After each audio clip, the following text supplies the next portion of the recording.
Hello, my fellow readers. I Dark Symphony, some fan fiction review. As always, I'll be leaving a link to the story in the description. Please like, subscribe to the channel, click on that little bell, and leave a comment in the comment section below on your thoughts of the story, as well as any future stories you want me to read or review. As always, these are my opinions, and my opinions are not indicative of everyone in the world. So, the story I'm going to be reviewing this time is Jewel Island Chronicles. It's written by Super Blooper. That's the actual name, Super Blooper, right there. First off, I like to apologize for not making a video, I think, most of this week. I've been having some problems with my body. I've been going to the bathroom a lot. And I don't want to get into details on that. I just want to... And that's what's causing me to have trouble sleeping. And I can't exactly do a video if I have to keep running to the bathroom. And, So, what's the story about? It's actually a Bowser Peach story. Hey! Who doesn't like some good old-fashioned Bowser Peach romance? Okay. So let's get started. So let's get started with the plot. The plot is basically starts out with, as in any Mario game, Bowser kidnapping Peach. Bowser and Peach are over the ocean. Peach decides, I don't have to take this, so she tries to see how far, get her bearings, where she accidentally destroys the Koopa Clown car's control panel, and they crash in the ocean, and then they end up on an island called Emerald Isle. There, they get into some shenanigans when Bowser finds out his kids are kidnapped, and he has no choice but to bring Peach along. And then over the course of the story, Peach kind of starts to fall for Bowser, and then they get into some shenanigans over trying to find the kids, over everything, especially like Wendy being hypnotized into being a hooker.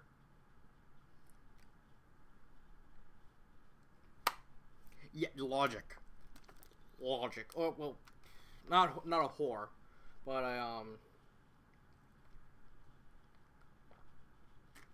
stripper. There we go, stripper. At least I think it's a stripper. And I kind of like the plot. It's an overall interesting plot. The whole idea of Bowser's kid being kidnapped it's a nice little twist to everything. Over the course of the story, we get introduced to 3 other plots, which are more plot threads other than the plot line.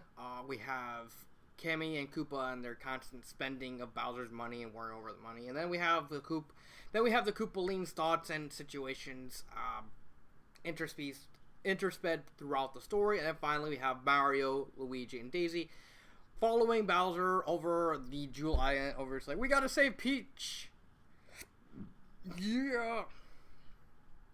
And they're all little trinkets and everything. God dang it, it's hot in here. I hate summer in this house. Oh, sorry about that. I'm also recording like in the morning, and I just woke up and I didn't get that much sleep last night either because of nightmares.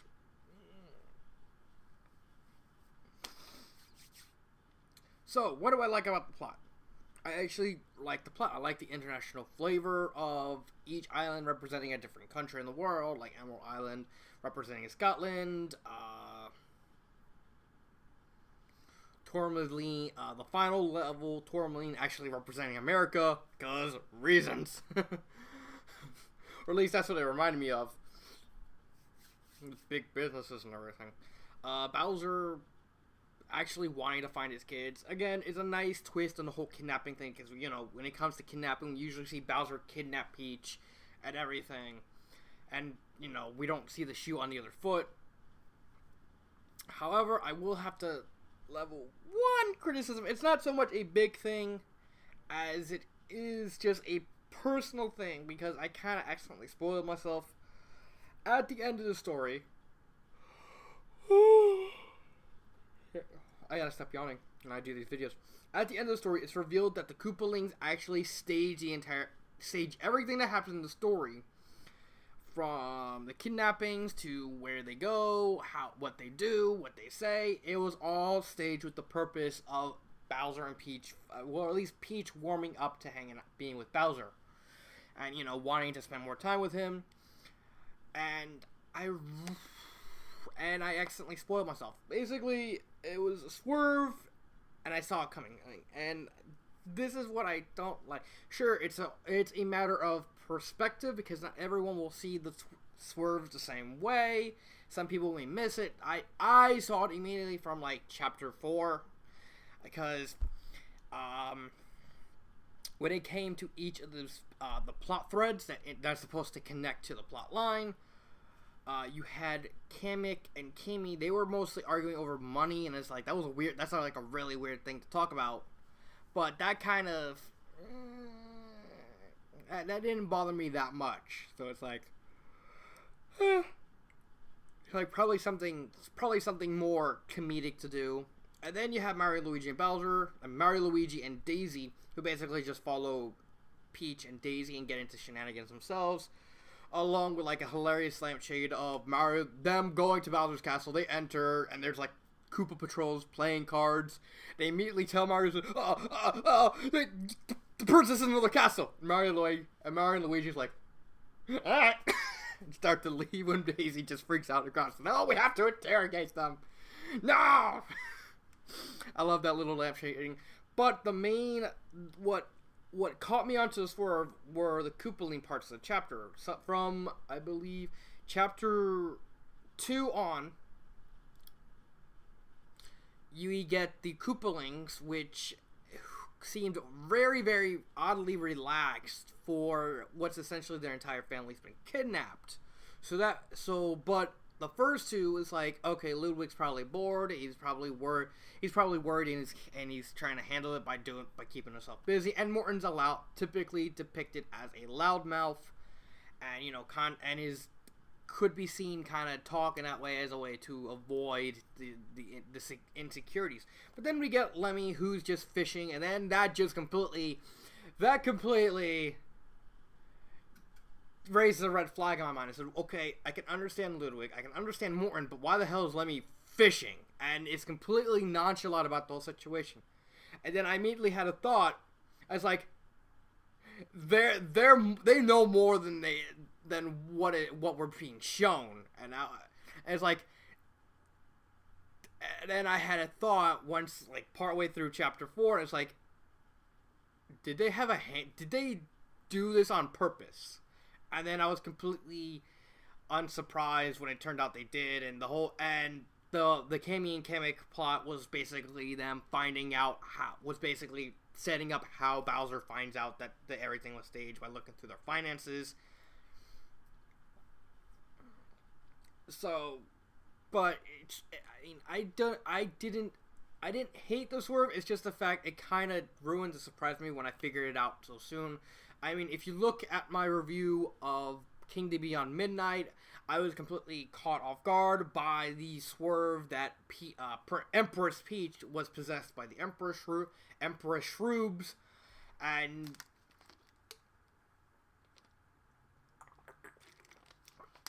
I even said it, that was a good swerve. A good swerve is when you're caught off guard and they leave little clues behind, so that way you can look back and say, oh my god, I can't believe I missed that. This one just had a big red flag in how the Koopalings were presented. Maybe if the Koopalings were kind of more, at least a little more worried, then I probably might have not caught it as soon. I still probably would have caught it, but it would have taken a little more time. But the fact that I wasn't even halfway through the story and I kind of figured out the big twist at the end, is like, it ruined the end for me.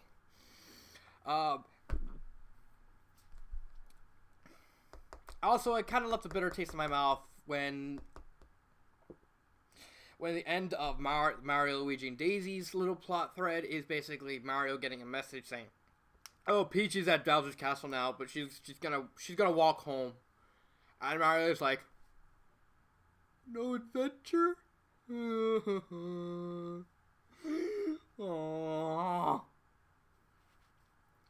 and Daisy's like, yay. And Mario and Luigi's like, meh. As for characters, we have the Koopalings, we have Bowser and Peach, we have Kimmy and Kamek, and we have Mario, Luigi, and Daisy, and of course, they're the original characters. The original characters are really nice. Let's start with the minor characters. They're all interesting in a way. They're supposed to be fluff, but that's kind of the point of the story. They're supposed to be meaningless, purposely ineffectual bad guys for the purpose of trying to get Peach and Bowser together and everything. So it's like, they stage all these things. Fine. That's fine for what they are. They're just there. They're just there to move the plot along and, get Peach and Bowser to like each other. So it's fine. Mario, Luigi, and Daisy, they're fine too. Nothing too bad about them. I like the little lampshades. I like them following them on their journey. They're just one step behind Peach and Daisy. I mean, Peach and Bowser. Why did I say Daisy? And everything. The Kimmy and Kamek, I like their little rivalry over money. It's like, I'm gonna use the... And the fact that they thought they can get away with it by basically saying they might think it was Wendy buying a bunch of stuff. Yeah. And just proceed to use credit card! And then, Cammy's like, where is Kamek? Ooh, money. and just the fact they spoil themselves. I thought that was kind of funny. The Koopalings, Ludwig and Morton, when we see their little interludes, it's more boring, I think, because it's just the two of them. And then after that, they get and Lemming was more was more of a foreshadowing thing where they finish when they on the way to getting to Tourmaline through the Koopa Clown Call that Lemmy found and repaired with Ludwig. And then everything after that is just nonsense. It's just complete and utter nonsense. And finally, Bowser and Peach. I like this version of Bowser. He's hard and he's more true to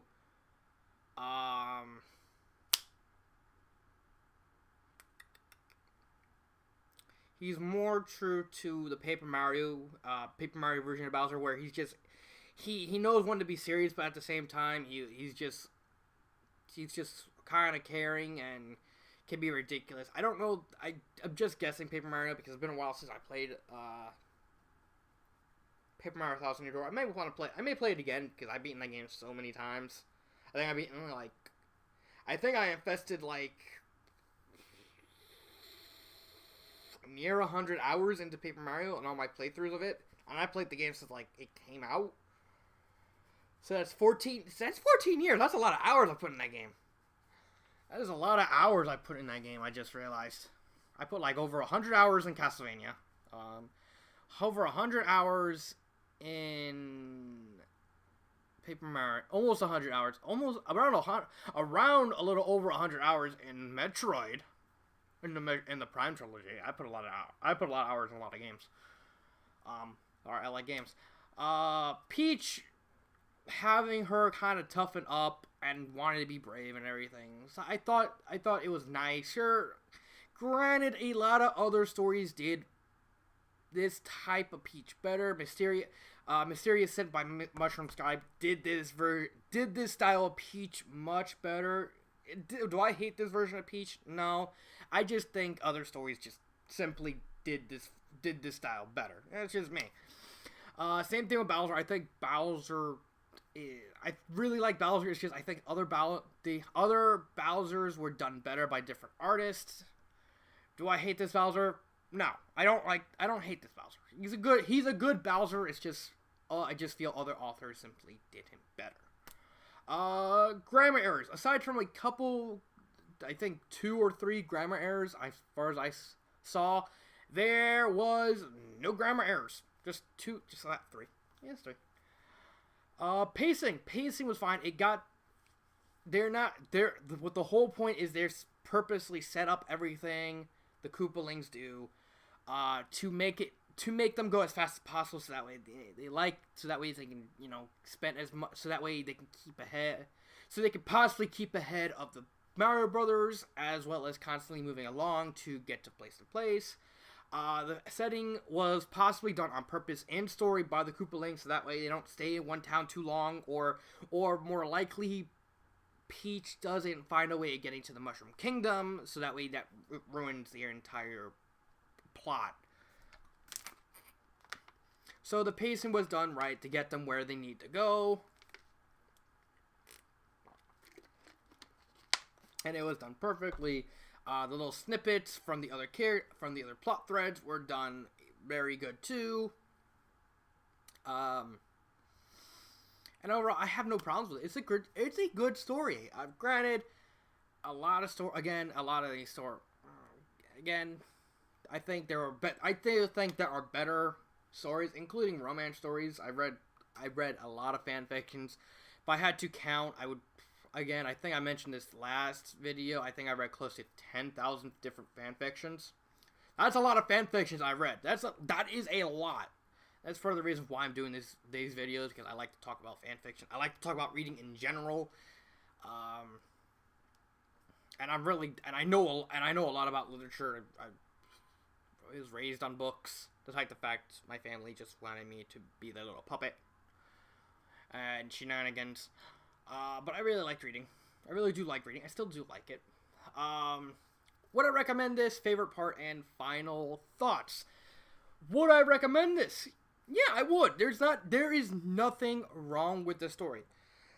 Unless you're a grammar Nazi, and as soon as you see the one of 3 grammar errors, you're gonna say, "I'm not reading this anymore. Delete, downvote, trash." Blah. I don't really care because it's fan fiction. If you don't have a grammar error, then you don't count it. Then why? Why? Unless you're if you're writing for fun, then let a grammar error in. It's no skin off my bones. But if you're trying to write a story, yeah, it's good to practice your grammar. But for this, there's nothing wrong with the story. The plot is fine. The characters are good. The pacing is good. Everything about this story is good that I can't not want to recommend this story. And it's short enough. And it's a short enough story. It's only around 70,000 words, so it's not like you're gonna be wasting a whole bunch of time reading this. Because I read this the first time I read this in 2016. I finished the story about close to 2 hours because I've sped through it.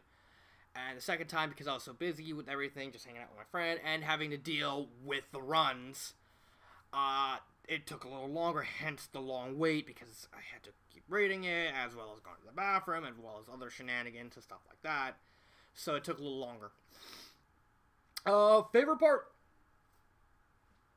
It would have to be, I kid you not, there is a part, I believe in, what was the name of the chapter? I believe it was chapter 6. No. It's chapter 5 or chapter 7? Okay. It's chapter 7. Spicy. Chapter 7. Yeah. In chapter 7, for the Koopaling segment, we're introduced to a completely out of nowhere Mary Sue. And I was like, what the hell is going on? Because if you don't know what a Mary Sue is, let me fill you in. A Mary Sue is a character archetype that is described as being too perfect, not enough flaws to be a relatable character. Overall, people don't really like, or if you want an actual movie version or novel version, just go look at Twilight. Just look at Twilight. Bella Swan is a complete and utter Mary Sue character. Basically, everyone talks about her. The whole world revolves around her. She's perfect. She puts all these unknown grammar problems that she just doesn't care. That everyone seems to want to worship her, despite the fact she's saying, "I don't want anyone to worship me." But we must, because that's what the author demands. Stuff like that. And she's talking with Iggy, and she's talking to Lemmy, and she's annoying Lemmy. He's like, "Oh my god, make it stop!" And Iggy shows up and said, hey, I'll take you along. And, you know, she's talking about how perfect she is and everything. And she has psychic abilities. And then she proceeds to, hey, you got a talent thing. And then she walks out to the circus thing. And she said, did you even get her name? It said, nope, and I don't care. And presses the button and fires her out of a cannon. I just love that. It still makes me funny because I hate Mary Sue. Every reader, doesn't matter who you are, doesn't matter how knowledgeable you are in literature, you hate Mary Sue's because Mary Sue's are pretty much by mainstream. I know if you don't know where Mary Sue's came from, do a little research on a fanfiction called My Immortal. I actually may want to do a video talking about My Immortal and how it kind of created the Mary Sue archetype, and I really want to do that. Let me know in the comments or email me on through my fanfiction profile, or maybe through, I don't know, my Xbox profile. It's kind of a weird thing to mention. Xbox! Yeah. Xbox profile is different.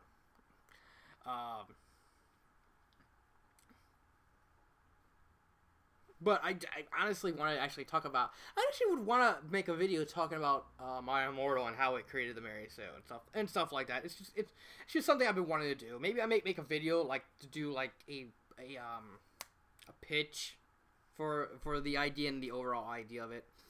But I just thought that was incredibly hilarious. And I couldn't help but laugh. I mean, even the second time I read it, when I knew it was coming, it didn't help. It was still funny. I mean, that's when you got a good joke, when you can see it multiple times and still think it's funny because it's hilarious. And overall, I really like that story. I really like the story. Final thoughts. Would I change anything about it? No. At most, I would literally just add an extra chapter at the end of just Mario just meeting up with Bowser, and they're like sitting at dinner. It's like, hey. So why'd you let Peach go? She wanted to be friends, just friends. She said, I'm willing to come to the castle and just hang out with you if you just stop the kidnappings. It's like, fine. What about me?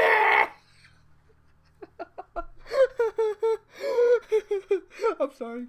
I can just see Mario doing that. So I can't go on any more adventures. I'm gonna be a plumber. I can just see this version of Mario doing that.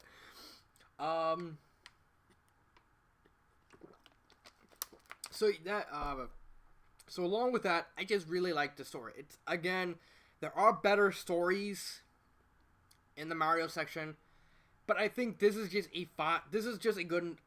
an overall good story, good fluffy story, and it's worth your time if you're into like the Mario Peach Bowser dynamic, them liking each other.